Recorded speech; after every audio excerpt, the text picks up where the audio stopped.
నమస్కారం. వినాయక చవితి వచ్చిందంటేనే హడావిడి మామూలుగా ఉండదు. సో మేమైతే ప్రతి సంవత్సరం కూడా ఇట్లాగే మా ఇంట్లో తయారు చేసుకుంటాము. దానికోసం మట్టి పొలాల నుంచి తెచ్చుకుంటాం అనమాట, ఇలా బంక మట్టి.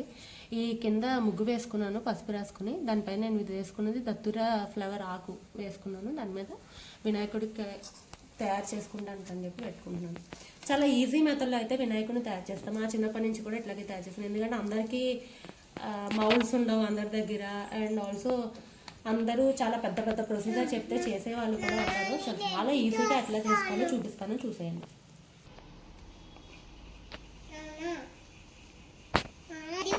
ఫస్ట్ ఇట్లా ఒక పెద్ద రౌండ్ బాల్ కింద చేసుకోండి. ఇది దీని మీద పెట్టుకోవాలి.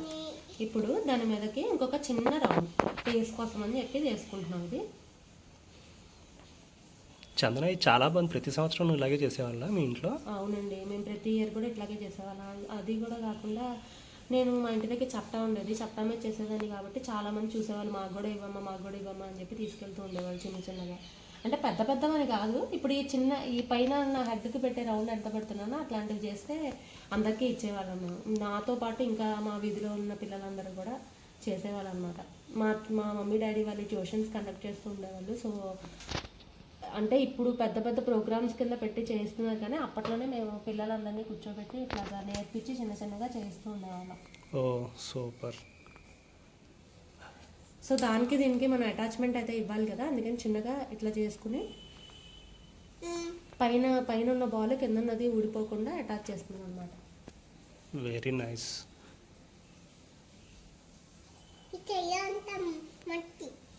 మరి మట్టి గణపతిని చేస్తున్నప్పుడు చేయి మట్టి అవుతుంది కదా. ఇది ఎకో ఫ్రెండ్లీ గణపతి చేసుకుంటున్నాం మనం, ఓకేనా? మీరు కూడా పెద్ద అయిన తర్వాత ఇట్లాగే చక్కగా, ఎందుకంటే 1 ఇయర్కి ఒకసారి కదా మనకి వినాయక చవితి వచ్చేది, అవునా? వినాయక చవితి 1 ఇయర్కి ఒకసారి వస్తుంది కాబట్టి మనమే మన ఇంట్లో ఇలా తయారు చేసుకుంటే మనకి చాలా హ్యాపీగా అనిపిస్తుంది. అండ్ ఇది నిమజ్జనం చేయడం కూడా చాలా ఈజీగా. మన ఇంట్లో గార్డెన్ ప్రతి ఒక్కళ్ళు ఇప్పుడు పెంచుకుంటున్నారు కదా, ఆ గార్డెన్లో పెట్టేస్తే పైన మనం వాటరింగ్ వేసేసాం అనుకో, మనం ఏదో ఒక పాట్లో పెట్టేసి గార్డెన్లో ఆ పాట్లో ఈ వినాయకుడిని పెట్టేసి వాటరింగ్ వేసేసుకున్నాం అనుకో, చక్కగా అది కరిగిపోతుంది అనమాట. ఆ మొక్కలో మనం ఏదో ఒక మొక్క వేసుకున్నాం అనుకో, దాంట్లో ఏదో ఒక ప్లాంట్ తీసుకుని మనం ప్లాంటేషన్ చేసుకున్నాం అనుకో, అప్పుడు ఎంత బాగుంటుంది. ఒక ఇయర్ మొత్తం మనకి ఆ పువ్వులు వస్తాయి, చాలా హ్యాపీగా ఉంటుంది చూసినా కూడా. చందన, నీకు వినాయక చవితి చెప్పగానే ఇంకా ఏం గుర్తొస్తుంది? ఒక వినాయకుడిని చేయడం అయితే ఒక పెద్ద ఎత్తే, ఇంకా నెక్స్ట్ నువ్వు ఇంకా చిన్నప్పుడు ఇంకేం చేసేవారు? వినాయకుడిని చేయడం ఒక ఎత్తు అయితే, వినాయకుడి మండపాలు సాయంత్రం మా డాడీ అట్లాగా, అంటే అప్పుడు మాకు సైకిల్ మీద తీసుకెళ్లే వాళ్ళు అనమాట. డాడీ చక్కగా సైకిల్ మీద తీసుకెళ్ళి అక్కడన్న వినాయకులని అవి అన్నీ చూపించేవాళ్ళు. నన్ను మా బ్రదర్ని ఇద్దరిని కూడా తీసుకెళ్లేవాళ్ళు డాడీ. భలే అనిపించేది ఆ వినాయకుడి మండపాలన్నీ చూడటానికి కూడా. ఓకే. అండ్ వాళ్ళు ఇచ్చే ప్రసాదాలు, వినాయకుడికి ప్రోగ్రామ్స్ కూడా జరుగుతూ ఉండేవి భారీ ఎత్తున. ఓహో. డాన్స్ ప్రోగ్రామ్స్ అవన్నీ చాలా సరదాగా చేసేవాళ్ళు మా ఇంటి దగ్గర వినాయక చవితి. యాక్చువల్గా వినాయక చవితి అనగానే అంటే ఏదో ఒక ప్లేస్ కాదు, మొత్తం అంటే ప్రతి వీధిలో, ప్రతి గల్లీలో, ప్రతి చిన్న ప్లేస్లో కూడా అసలు వినాయక చవితి అంటేనే ఒక పెద్ద సెలబ్రేషన్ అనమాట. పిల్లలు పెట్టే మండపాలు వేరు, పెద్దవాళ్ళు పెట్టుకునే వేరు. చిన్న చిన్న వినాయకులు ఇంటి దగ్గర తయారు చేసుకుంటాం. అసలు పిల్లలు కూడా ఎంతో చాలా ప్రౌడ్గా ఫీల్ అవుతారు. అంటే వినాయక చవితిని చేయడం అనేది చాలా ఒక ప్రౌడ్గా ఫీల్ అయ్యి ఒక పెద్ద సెలబ్రేషన్స్ కింద చేసి ప్రతి గ్రూప్లోనూ మేము ఇలా చేయాలి, ఎంత గొప్పగా చేసాం అంటే ఇదొక అచీవ్మెంట్ కింద. కానీ చాలా మంచిది యాక్చువల్గా, ఎందుకంటే మన సనాతన ధర్మంలో ఇలాంటివి చేయడం వల్ల మన పిల్లలకి ఇంకా మంచి మంచి విషయాలు తెలుస్తాయి. దీనివల్ల మనకి ప్రత్యేకంగా ఒకటేమో ఎకో ఫ్రెండ్లీ వినాయకుడిని మనమే ఇంటి దగ్గర చేసుకుంటున్నట్టు, అందరూ కలిసి చేసుకుంటున్నట్టు హ్యాపీగా ఉంటుంది. ఇంకొకటి ఏంటంటే సెలబ్రేషన్ అనమాట. అందరూ అది చేసేటప్పుడు మాట్లాడుకుంటాము, అవన్నీ షేర్ చేసుకుంటాము, ఎట్లా చేసేవాళ్ళం ఏంటి అని. ఇప్పుడంటే మనం ఇవి మొత్తం కావాల్సిన పత్రి అవి షాప్ నుంచి కొనుక్కుంటున్నాం, కానీ మన చిన్నప్పుడు అసలు ఎంత బాగుండేది. అదొక పెద్ద పని అనమాట. అంటే పొద్దున్న నుంచి మనం బయలుదేరి అలాగా అటు తిరిగి ఆ ఆకులు కావాలి, ఈ ఆకులు కావాలని చక్కగా. అంటే ఒక విషయం తెలుసా, ఇవంతా మా ఇంటి దగ్గరే దొరికేవి, మేమైతే అసలు ఎక్కడికి వెళ్ళే వాళ్ళం కూడా కాదు. 21 పత్రికలు కలెక్ట్ చేయడం అంటే అదొక సరదా, అదొక ఎంజాయ్మెంట్. అబ్బా, అదో పెద్ద మంచి ఇదిగా ఉండేది అసలు. మాకైతే పత్రి అంతా ఇంటి దగ్గరే దొరికేది అసలు. ఇప్పుడు ఏంటంటే పిల్లలకి అసలు ఏం తెలియట్లేదు. ఓన్లీ ఏదో షాప్కి వెళ్ళామా, అంతే. 4 ఆకులు తెచ్చుకున్నామా, పూజ చేసామా అన్నట్టు ఉంటుంది. సో వాళ్ళ ఇన్వాల్వ్మెంట్ తక్కువ ఉంటుంది అనమాట. అసలు మన టైంలో మన ఇన్వాల్వ్మెంట్ ఎక్కువ ఉండేది. అంటే అసలు షాపులు అవి ఎక్కడ ఉండేవి అసలు? ఎవరన్నా పత్రి అమ్ముతారేంటి? అమ్మేవారా మన వాళ్ళల్లో? ఏదో మనం వెళ్ళి మనం చక్కగా ప్రతి చెట్టు ఎత్తుక్కోవడం, దానిమ్మ పత్రి అని, లేకపోతే రాబాకులని, మర్రి ఆకులని, జమ్మ ఆకులని.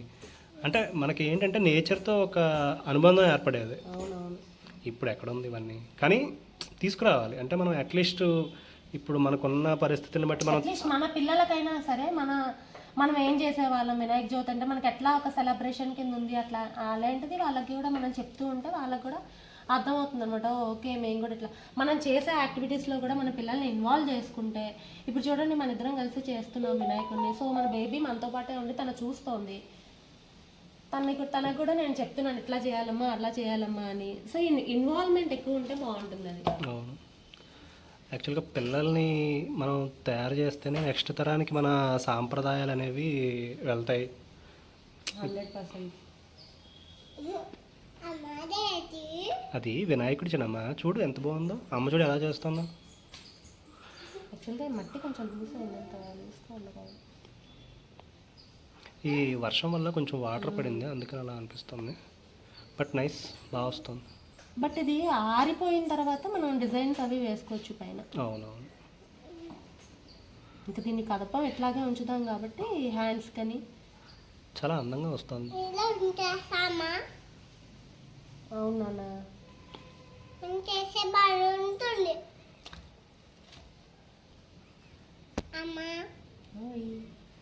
ఇంకా నీకు వినాయక చవితి ఇంకా పూజ ఇంకా ఏం గుర్తుకొస్తున్నాయి వినాయక చవితి అనగానే? కొత్త డ్రెస్సెస్ కూడా తీసుకునేది మా అమ్మ అయితే, నాకు మా బ్రదర్కి కూడా.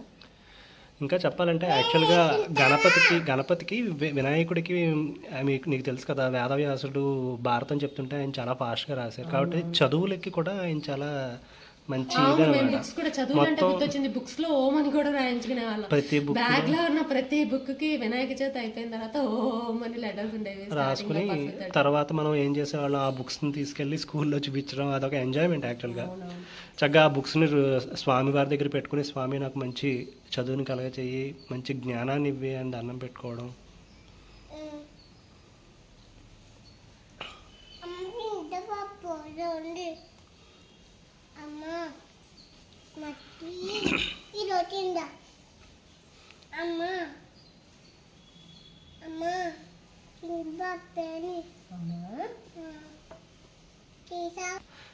చందన, ఇంకా నీకు వినాయకుడు గురించి పూజ చేసుకుంటుంటే మన స్టోరీ వింటాం కదా, ఆ స్టోరీలో వినాయకుడి యొక్క గొప్పతనాన్ని అసలు ఎంత బాగా చెప్పారో అసలు. అంటే ఈ జనరేషన్ పిల్లలకి, అంటే ఈ జనరేషన్ అంటే మన పిల్లలకి, మన తర్వాత వాళ్ళ తర్వాత పిల్లలకి కూడా చాలా చెప్పదగే విషయాలు ఇందులో ఉన్నాయి మన గణపతి వ్రతకల్పంలో. అంటే అసలు వినాయకుడు వాళ్ళ అమ్మా నాన్నల్ని ఎంత రెస్పెక్ట్ ఇచ్చాడు. అంటే అంటే సుబ్రహ్మణ్యేశ్వర స్వామికి వినాయకుడికి పోటీ పెట్టినప్పుడు అసలు ఆయన యొక్క గొప్పతనం అంటే సుబ్రహ్మణ్యేశ్వర స్వామి ఎంతో వేగవంతంగా వెళ్ళగలరని తెలిసి పాపం ఈయన చాలా బాధపడ్డారు. అలాంటప్పుడు తండ్రే మొత్తం అన్ని ప్రపంచంలో ఉన్న అన్ని వాటికంటే గొప్ప ఇది అని చెప్పి వాళ్ళిద్దరికీ అలాగా ప్రదక్షిణం చేయడంతో సుబ్రహ్మణ్యేశ్వర స్వామికి అన్ని చోట్ల కనపడతారు చూసా. అంటే వినాయకుడికి తల్లిదండ్రుల మీద ఉన్నంత గొప్ప రెస్పెక్ట్, అలాంటి రెస్పెక్ట్ని ఇవాళ మన సమాజంలో పిల్లలకు కూడా అలవాటు చేయాలి. అంటే తల్లిదండ్రులు అంటే కేవలం ఏదో మన ఇంట్లో మామూలుగా ఉన్నారు, ఏదో మామూలుగా అన్నట్టు కాదు. అసలు ఈ జనరేషన్లో కొంత ఎలా అయినా ఆ రెస్పెక్ట్ కొంచెం తక్కువ అవుతుంది. ఆ రెస్పెక్ట్ని మనం తెలియచేయాలంటే ఇలాంటి కథల్ని బాగా పిల్లలకి బాగా అర్థమయ్యేలా చెప్పాలి. ఏమంటావు నువ్వు? ఖచ్చితంగా చెప్పాలి. ఈ బిజీ లైఫ్లో వీళ్ళ వర్క్లకి వీళ్ళు వెళ్ళిపోవడం అండ్ వాళ్ళ స్కూల్ స్టడీస్ వాళ్ళు ఇన్వాల్వ్ అవ్వడం అట్లా కాకుండా ఏదో ఒక క్వాలిటీ ఆఫ్ టైం పేరెంట్స్తో చిల్డ్రన్ స్పెండ్ చేస్తే బాగుంటుంది. అట్లాగే చిల్డ్రన్స్తో పేరెంట్స్ కూడా.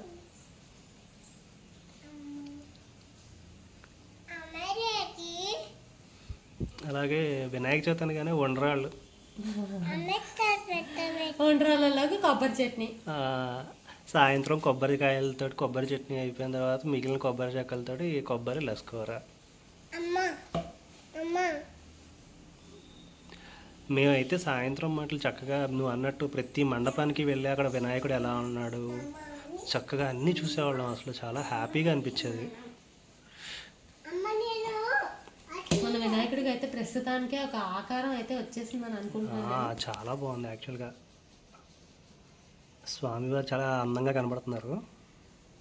ఇంకా మనం కళ్ళు అవి పెట్టుకోవాలి. అవును.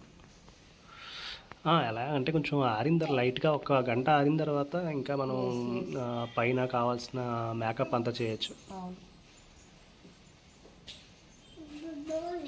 చాలా బాగా తయారు చేశారు కదా. ఆయనకి బొజ్జ చుట్టూ నాగాభరణం ఉంటుంది కదా.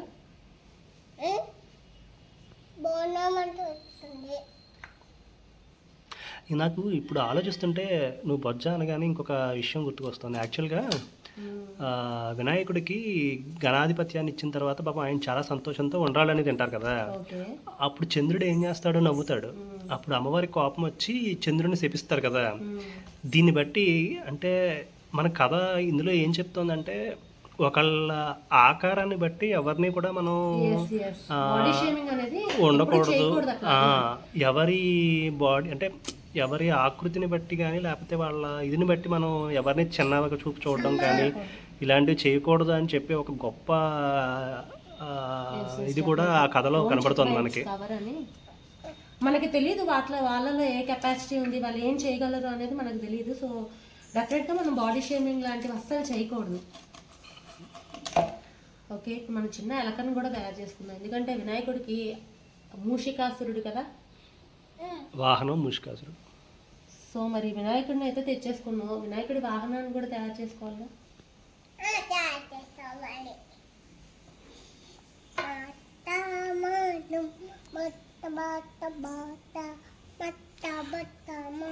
చక్కగా పిల్లలకి చిన్న చిన్న వినాయకుడి శ్లోకాలు నేర్పించి వాళ్ళ చేత చెప్పిస్తే కూడా చాలా అందంగా అనిపిస్తుంది.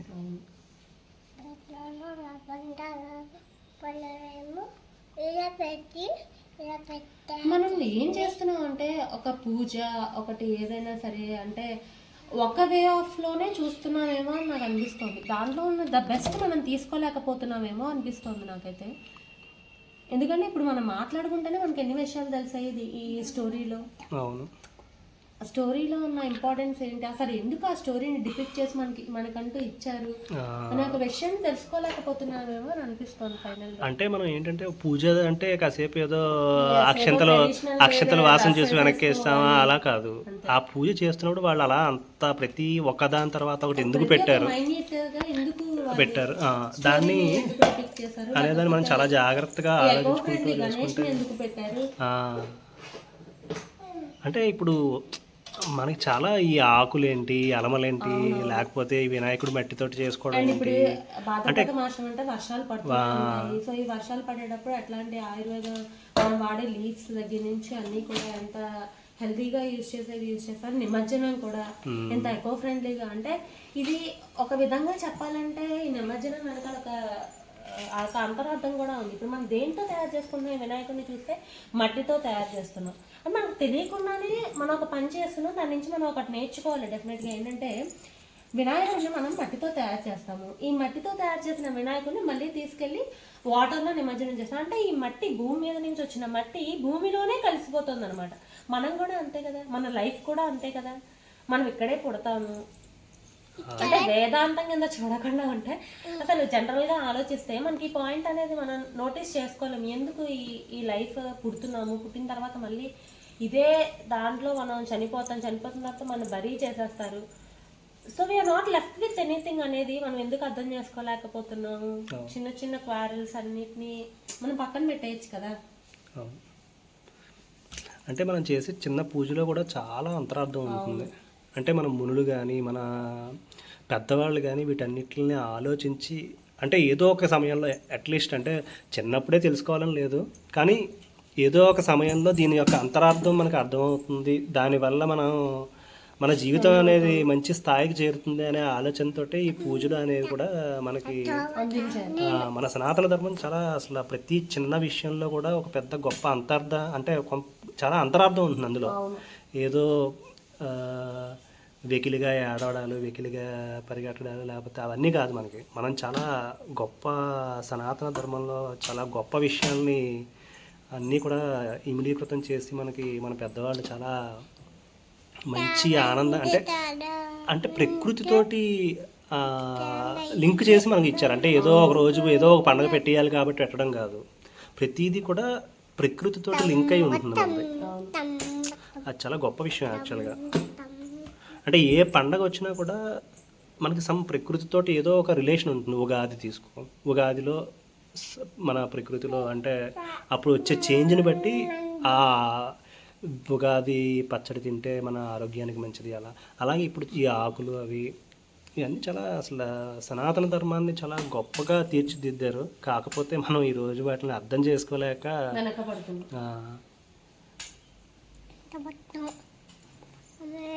ఇదైతే వినాయకుడి కోసం చేసుకున్న బుల్లి గొడుగు. సో ఇదంతా అయిపోయింది కదా, కాసేపు దీని అయితే ఆరంటాం. ఆరించిన తర్వాత కళ్ళు అవి మనం పెట్టుకోవచ్చు. ఓకే, చాలా బాగా వచ్చింది యాక్చువల్గా.